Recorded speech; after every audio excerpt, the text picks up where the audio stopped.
Buenas tardes a todos, mi nombre es Rosa Hernández y para esta actividad he elegido el rol de coponente. Voy digamos, a analizar los vacíos que encuentro en la respuesta a la pregunta planteada por el tutor de mi compañero Fernando José Ramos. Entonces, la pregunta es la siguiente: ¿qué entiende Hegel por ciencia en el prólogo de Fenomenología del Espíritu? ¿Y cómo se relaciona esto con la autoconciencia y el desarrollo del espíritu? Bueno, querido compañero Fernando, aparte de lo que ya menciona el profesor sobre que en el título ni siquiera mencionas prólogo sino protocolo, y el volumen de voz demasiado disminuido, tuve que colocarme auriculares para poder escuchar lo que decía. Respecto a eso, quiero decir que no respondes a la pregunta en concreto, porque te dedicas a leer sobre ciencia, ni siquiera mencionas la ciencia. Te dedicas a hablar sobre verdad, sobre sistema, y en pocas palabras no descifras o interpretas qué es la ciencia en términos hegelianos, que es lo que corresponde a la lectura, a la interpretación que tengamos de la lectura que estamos haciendo. Entonces ni siquiera respondes a la pregunta, ni siquiera hayas la relación con la autoconciencia, ni mucho menos con el desarrollo del espíritu, porque te dedicas a leer citas y a leer, y se ve pues que no está tu interpretación sobre el texto. Y esa era la idea, pues que expusieras tu interpretación sobre el texto. Entonces voy a proceder a responder la pregunta, lo que entiende Hegel por ciencia, ¿ok? Claramente lo que entiende Hegel por ciencia es un momento, en el prólogo de la Fenomenología del Espíritu, es la ciencia de la experiencia que él plantea, ¿cierto? Entonces, la ciencia de la experiencia que es el análisis de la conciencia principalmente, que la conciencia tiene dos momentos: el saber y la objetividad negativa del saber. Entonces, él plantea esto porque principalmente o comúnmente se entiende ciencia como que lo que es verdad solamente. Entonces él quiere ir contra ese concepto de lo que es verdad y quiere ver lo que es verdad, que pues se reduce a una abstracción y deja por fuera muchos aspectos. Entonces, al dejar por fuera muchos aspectos y que se reduce solamente a una abstracción, no estaremos hablando de una verdad en concreto, de lo que se entiende entre comillas por ciencia.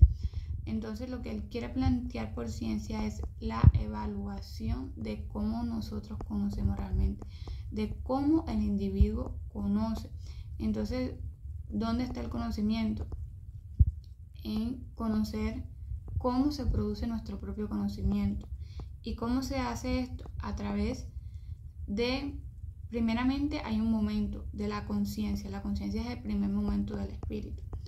Entonces, al nosotros afanarnos y decir que lo primero que entendamos, esa es la verdad, y eso es lo que hacen las ciencias comúnmente, no la ciencia que plantea Hegel, estamos cayendo en un error, porque en la conciencia hay conceptos o ideas que están fijos.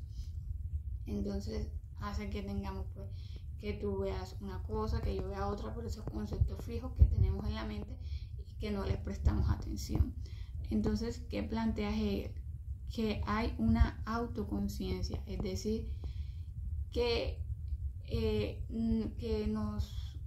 hay un movimiento que se da en la conciencia, y la conciencia se vuelve autoconsciente de sí misma, o sea, que nosotros mismos nos damos cuenta de que hay conceptos o ideas fijas en nuestra mente.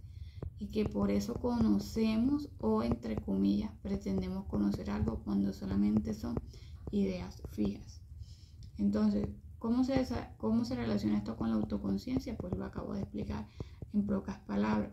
Lo que Hegel entiende por ciencia es cómo el individuo conoce los diversos momentos en que el individuo produce el conocimiento, y esto es a lo que él llama ciencia. Es romper con las esencialidades, con los conceptos que están estipulados como verdad y ser consciente de dónde vienen, de unas ideas fijas. Entonces, en esto se relaciona con la autoconciencia, ser consciente de dónde vienen esas ideas que nosotros decimos que son verdaderas. Y con el desarrollo del espíritu, porque primeramente el espíritu es la inmediatez, lo primero que vemos, lo primero que interpretamos, lo que está fijo. La inmediatez es el primer momento del espíritu. Entonces sería la primera parte de la ciencia, dice Hegel, como estamos acostumbrados a ver la ciencia. Entonces el desarrollo del espíritu vendría siendo el romper con eso, el darse cuenta de que hay algo más allá de la inmediatez, de que esos conceptos puros que se nos han revelado, que están dentro de nosotros, de nuestra conciencia, esas ideas fijas, pues veamos que son solo eso, ideas fijas que están en nuestra mente y que nos hacen ver de alguna manera las cosas, pero que las podríamos interpretar de manera diferente si tenemos otros conceptos o ideas fijas en nuestra mente. Entonces, el desarrollo del espíritu vendría siendo ir más allá del primer momento de la inmediatez del propio espíritu. Bueno, muchas gracias. Espero haber aportado al planteamiento, pues, desarrollo de la pregunta como tal.